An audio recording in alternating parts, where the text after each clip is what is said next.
सरकार और लोकतंत्र और देश की सबसे बड़ी पंचायत संसद केवल जाति के आधार पर राजनीति करने के लिए बनी है, तब दुख होता है। एक नई परंपरा निकल पड़ी, मंत्रियों को भी जाति में बांधा जाने लगा, सांसदों को भी जाति में बांधा जाने लगा, विधायकों को भी जाति में बांधा जाने लगा।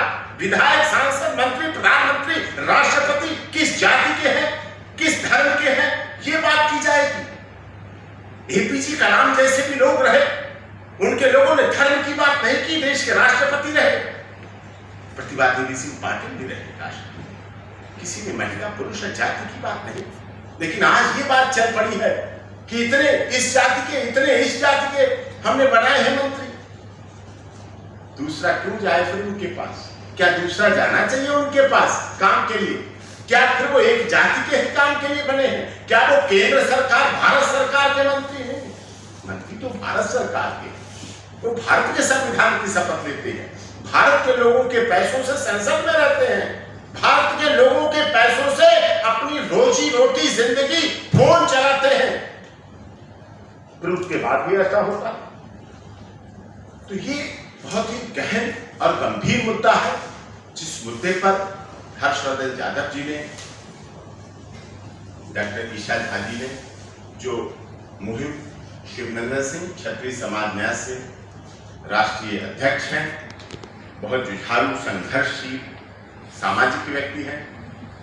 उत्तर प्रदेश और देश के विभिन्न क्षेत्रों में क्षत्रिय समाज न्यास संगठन के आधार पर लोगों के जन कल्याण के लिए संघर्षरत रहते हैं। ये सब मिलके कल कर्णी सेना की हमारी बहन अनीता तोमर जी भी थी, और भी सब लोग थे, क्योंकि वो कल मूवमेंट थी पूरी, वहाँ बहुत सैकड़ों लोग थे। कोरोना काल की गाइडलाइंस का पालन करते हुए पूरा आंदोलन चला। प्रधानमंत्री जी को ज्ञापन दिया गया, देश के महामहिम राष्ट्रपति जी को ज्ञापन दिया गया, जिसकी कॉपियां आप लोगों को दी गई है।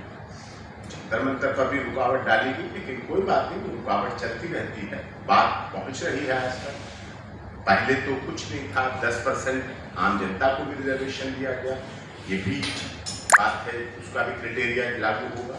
और आप लोगों से मेरा विनम्र अनुरोध इसी बात को लेके है कि जिस तरह से भी हो, आप बात को इस रिजर्वेशन फॉर ऑल, या तो रिजर्वेशन सबको दीजिए, या फिर reservation for not at all, या फिर रिजर्वेशन किसी को भी नहीं। तो इस आंदोलन के इसी मूवमेंट को आगे बढ़ाने के लिए आपके सहयोग की आवश्यकता है, जिसमें हम आशा ही पूर्ण विश्वास करते हैं कि आप लोग, हम लोगों का, यादव जी का, ईशा झा जी का, सुनंदन, सभी का, और ये अपने भविष्य के लिए, आपके भी भविष्य के लिए है।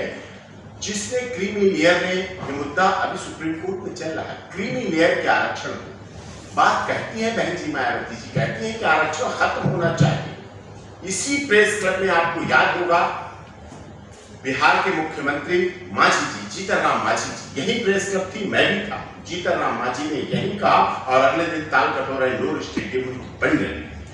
जीतन राम मांझी जो महादलित कोटे से आते हैं, जीतन राम मांझी जी अभी भी सरकार के सहयोग में है, उनका बेटा मिनिस्टर है। तो जीतन राम मांझी जी ने अपने पार्टी के आधार पर इसी प्रेस क्लब में प्रेस कॉन्फ्रेंस की थी और कहा था कि आरक्षण जातिगत आधार पर आरक्षण खत्म होना चाहिए। अब वो इस बात उन्हें पता है कि क्रीमी लेयर किस तरह से उसका फायदा उठाता है और जातिगत आरक्षण का दुरुपयोग होता है। आर्थिक आधार पर आरक्षण हो, इस बात के लिए विभिन्न संगठन, आरएसएस के मोहन भागवत जी ने जब कहा तो राजनीतिक रूप से हंगामा हो गया, लेकिन उनकी बात में कहीं ना कहीं तो था।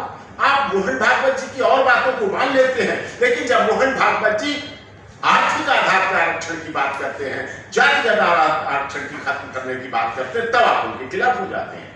ये भेद विभेद नहीं होना चाहिए। इसीलिए आपका इस संबंध में सहयोग हम लोग चाह रहे हैं कि पूरी तरह से आप सहयोग करें, और या तो रिजर्वेशन फॉर ऑल अथवा reservation for not at all, ये होना चाहिए। जातिगत आधार पर आरक्षण खत्म हो, आर्थिक आधार पर आरक्षण हो। और इसी तरह से मराठा का जो विषय बहुत विस्तार से रखा और पूरे देश की बात डॉक्टर ईशा झा जी ने रखी, वो बात आप सबके सामने है। और जो कुछ आप लोग